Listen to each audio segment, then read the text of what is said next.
السلام علیکم friends, welcome کرتا ہوں آپ کو QMA تجوید القرآن یوٹیوب چینل میں۔ تو فرینڈس، آج ہم مخارج سیکھیں گے۔ الحمدللہ ہماری پہلی تختی پوری ہو گئی ہے، تو آئیے شروع کرتے ہیں آج کے سبق کو۔ بسم اللہ الرحمن الرحیم۔ الف، فرینڈس سب سے پہلے الف کی ہجے کریں گے۔ حمزہ زبر آ، لام فا زیر لف، الف۔ اسی طرح اس کا مخرج بھی سیکھتے ہیں۔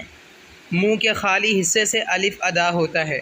احتیاط فرینڈس، آپ احتیاط یہ کریں گے کہ الف کو کھینچنا نہیں ہے، الف مت پڑھیں، الف پڑھنے سے گریز کیا جائے، پڑھنے سے بچا جائے۔ اسی طرح با کا بھی مخرج پڑھتے ہیں۔ پہلے با کی ہجے کریں گے۔ با الف زبر با، با کو دیکھو انہوں نے اس کے ساتھ الف کو ملایا کہ با کو ایک الف کی مقدار میں کھینچنا ہے۔ با الف زبر با، با دونوں ہونٹوں کی اندرونی تری، منہ کے جو اندر والا حصہ ہے ہونٹوں کا، جو ہونٹ ہیں، جو منہ کی طرف والا حصہ ہے، اندر گیلا جو ہوتا ہے، گیلے حصے کے ملنے سے ان کو جب آپ ملائیں گے تو با ادا ہوگا۔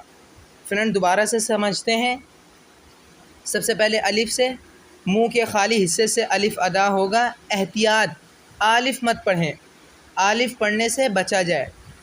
با دونوں ہونٹوں کی اندرونی تری جو منہ کے اندر والا حصہ ہے، گیلے حصے کے ملنے سے با ادا ہوگا۔ اگر آپ ملائیں گے آپ کو پتہ لگ جائے گا۔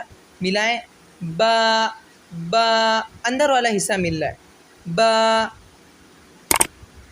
دوبارہ سے پڑھتے ہیں۔ منہ کے خالی حصے سے الف ادا ہوگا۔ احتیاط، الف کھینچنا نہیں ہے، الف پڑھنے سے بچا جائے۔ با دونوں ہونٹوں کی اندرونی تری گیلے حصے کے ملنے سے با ادا ہوگا۔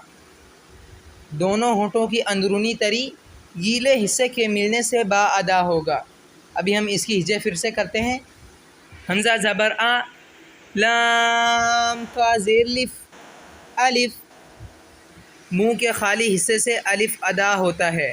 احتیاط، الف پڑھنے سے بچا جائے۔ با با الف زبر با، دونوں ہونٹوں کی اندرونی تری گیلے حصے کے ملنے سے با ادا ہوگا۔ تو فرینڈس، مجھے امید ہے کہ آج آپ کو یہ سبق اچھے طریقے سے سمجھ آ گیا ہوگا۔ اگر آپ کو کوئی بات سمجھ نہیں آئی ہے تو پلیز مجھے کمنٹ میں سوال کریں، انشاءاللہ میں جواب ضرور دوں گا۔ اور اگر آپ کو یہ ویڈیو اچھی لگی ہے تو پلیز اسے لائک کر لیں، چینل کو سبسکرائب کر لیں اور بیل آئیکن کے بٹن کو ضرور دبا دیں کہ آنے والا نوٹیفیکیشن آپ تک سب سے پہلے پہنچے۔